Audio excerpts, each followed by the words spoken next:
Hello!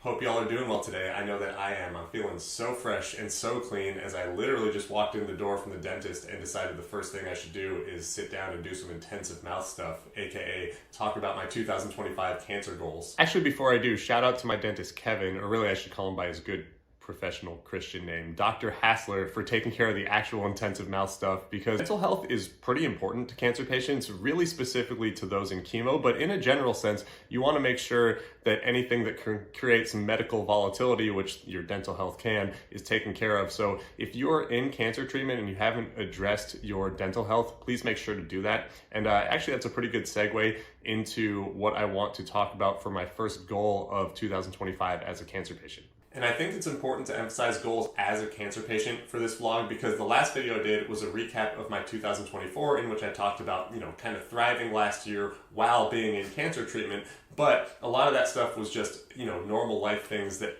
people who aren't cancer patients can do, like traveling or work-related stuff or buying a house. And for this particular video, I want to talk about how the cancer intertwined things can be better in my goals for that this year. And so getting right to it, my first goal in 2025 as a cancer patient is to become a better cancer patient advocate. And in fact, this kind of awkward segue with no graphics or sounds or transitions is a good illustration of one thing that I want to address. I want to be better at the presentation of all of the stuff that I do talk about. I mean, I started this vlog almost 2 years ago, and I'm still shooting on the same iPhone and still editing on Canva, and I'm still not putting out as much content as I want. And that might sound a little vain or superficial, but there's good reason behind it. In the sense that I think talking about my experience and sharing what I've learned over the course of 7 years of being a cancer patient is actually very valuable. I think it's been proven over the course of these last 2 years that I mentioned since I started this vlog, and I'm a veteran now. I'm no longer the new guy. Which again, the framing of this might sound ridiculous, because how self-important am I making things to say that content creation about being a cancer patient has a real impact? But I remember when I made my first vlog, it was not on purpose. I made a video that was supposed to tell my friends and my family about the diagnosis. I was sick of getting the same phone calls and texts the day after my diagnosis, like what's going on, what's the prognosis, what's treatment. So I made a video explaining the situation and I put it on the internet, and all of a sudden people started responding to it. And then similarly on Twitter, the first thing I ever did when I was trying to figure out what to do with my cancer diagnosis is I searched "I have cancer" on Twitter. And, an account called Thanks Cancer popped up, and someone named Michael Whelan started helping me. And look, on YouTube, the first person to comment on my channel, his name is George. Shout out to George and Mike and Thanks Cancer, and my mom and my girlfriend and my best friend and everyone who started to help me once I started posting on social media. But really what I'm getting at is I've learned over the course of the last 2 years that the things we can control as cancer patients are usually up here. I mean, whatever happens with your treatment and your physical health, you can do things like diet and exercise and sleep well and follow the protocols that are given to you by your oncologist, but mostly dealing with this disease, de-stressing yourself as you take on this impossibly open-ended situation, hearing from other people about what they're going through really helps with that. And a lot of the work that I do, a lot of the, posting on Twitter or making these vlogs is just so I can hear myself say it out loud and get feedback. But then as time has gone on, like I said, now I'm not the new guy on the block. So I think there is a real amount of importance or some kind of lessons that I could give to people, whether it's, how to do the right things for your physical fitness, or how to deal with your mental health, or how to deal with the medical system. There are a lot of topics at this point in time that I think I have a good hold on, unfortunately, after 7 years of being a patient. And so to put a how to the what of being a better cancer patient advocate this year, because, I could say I want to become a billionaire this year. If I don't have a pathway to it, it's not a real goal or a realistic goal. I think that I want to lean in more with the work that I'm doing in terms of just spending my time. Right now I am doing some patient advocacy work with a for-profit company named Manta Cares. Similarly, I'm in the process of getting a nonprofit up and running for myself called Chaotic Good, and that's been a 2-year-ish project, but I can't stop getting fucking cancer, so I need to stop doing that in the first place. But past that, like I said, making these videos better, making my posting on all of social media better, while it does seem very superficial, like I said, I think it's important. I think economizing my time, making everything more streamlined will allow me to talk about more topics. Also, if you're a video editor or you know how to make good YouTube videos that are better than iPhone Canva combo, reach out to me. That'd be great. Okay, so my second goal in 2025 as a cancer patient is to be more present. And ironically, I mentioned partitioning these goals as a cancer patient versus, everyday life stuff. But one of the reasons that I can't be present, or I have struggled being present over the last 7 years, is that I have fully partitioned being a cancer patient from what I view my normal life as. Let me put this a different way in case you can't, read my mind. When I was first diagnosed nearly 7 years ago, I was in excellent health, I felt very in control of my life, and I was shocked, because why would an otherwise healthy 30-year-old get cancer? And so I decided I was going to bunker down. Whatever happened, I was going to get through it that year or however long treatment took, and then I would resume my life.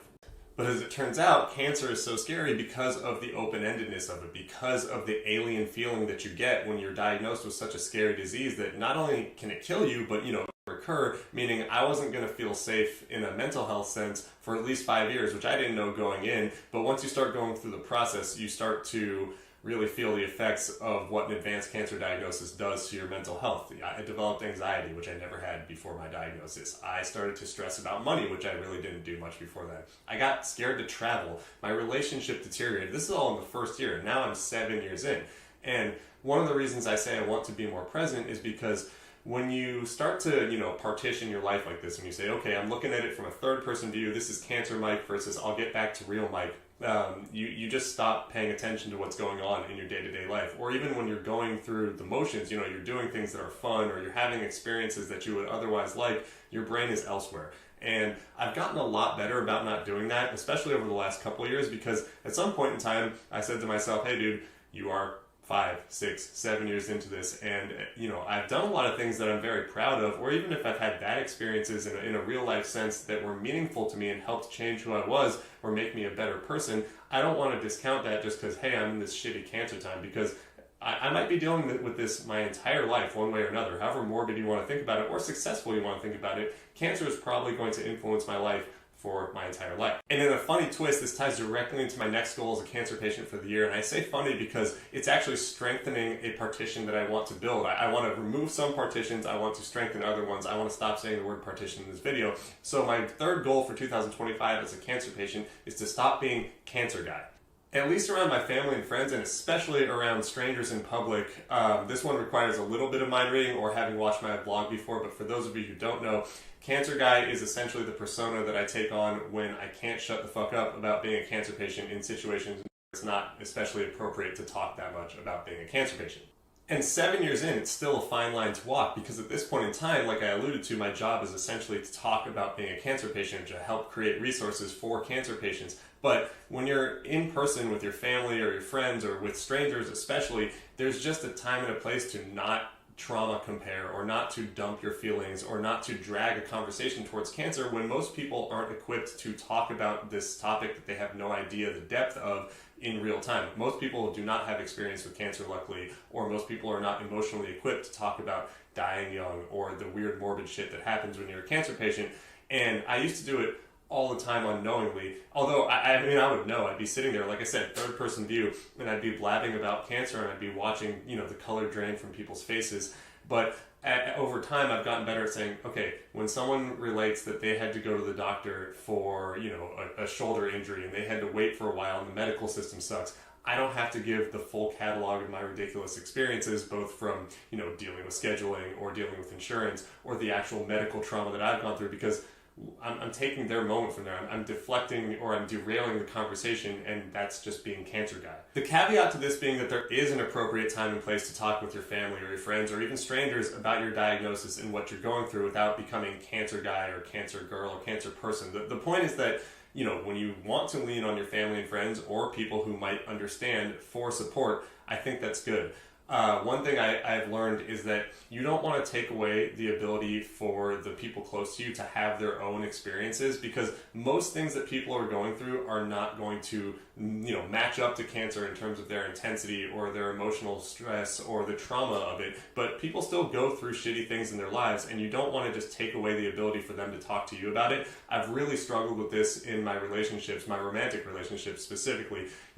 When my girlfriend talks to me about things that were hard in her day, which she is very entitled to do so, or she goes through medical things too. There are real stressors in her life. I've had a hard time holding back from saying yeah but in the past, and I think if I can improve on that, that would be one area that would make me feel a lot better. So if you have cancer, or you're living with someone or helping someone who has cancer, think about that dynamic, whether you're on the receiving end of it or whether you're the one talking about your cancer experience. Make sure to modulate or moderate or not be cancer guy or cancer person all the time.